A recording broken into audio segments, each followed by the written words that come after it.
Welcome to Redondo Beach, California. This is the southern corner of Santa Monica Bay. Here is the 50-acre AES power plant due to retire in late 2020. This is one of 19 power plants sited along the coast of California that are either being retooled or permanently retired. This one will be permanently retired.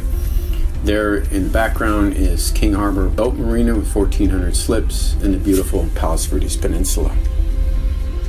Here's the view looking east. You can see the power line corridor that runs 5 miles inland along 190th Street.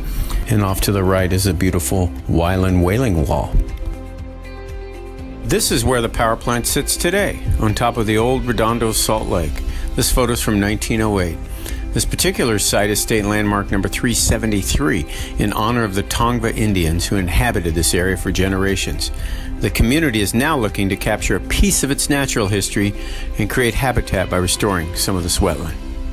This is the Redondo Beach Red Car that could deliver you from downtown LA in 30 minutes back in the late 1800s. Try doing that in 2018. Redondo Beach used to serve as the main port of Los Angeles back in the 1800s. Tall ships would moor at the wharfs and unload their cargo directly onto rail cars that ran straight to downtown Los Angeles. Redondo Beach has a very rich history. This is the eastern edge of the power line corridor in Redondo Beach. It stretches about 2 miles from the coast.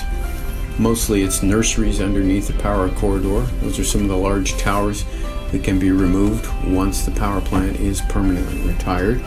That's 190th Street to the right and Hermosa Beach in the distance there to the right. The larger towers on the left send generated power to the regional grid system, and the shorter towers on the right bring power to Redondo and provide startup needs for the power plant. Here's a street view of the power line power plant cluster that has marred our waterfront for decades. The orange bus there was on Pacific Coast Highway where 80,000 cars a day travel. Here we are looking east again. That's a 5-acre parcel of land underneath the power corridor. That's the U.S. Post Office building there. This is all just east of the power plant. There you see the wetlands that are trying to come back. Coastal Commission has determined that 6 acres of the power plant site is existing active wetlands. There's the 1,400 slip King Harbor Marina again. There's the entrance to the King Harbor Marina. We've been working with the 2028 Olympic Committee to get some Olympic festivities down here. Hopefully even an event like the open water swim.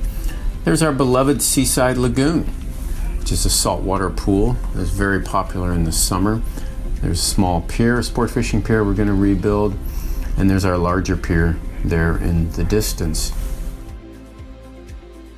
This is a view from the south of our beautiful harbor mouth. And this is our Class 1 award-winning brand new bicycle track. It's just west of the power plant, just east of the C-Lab building there, which is also part of the power plant site. And this is our big opportunity. Thanks for helping.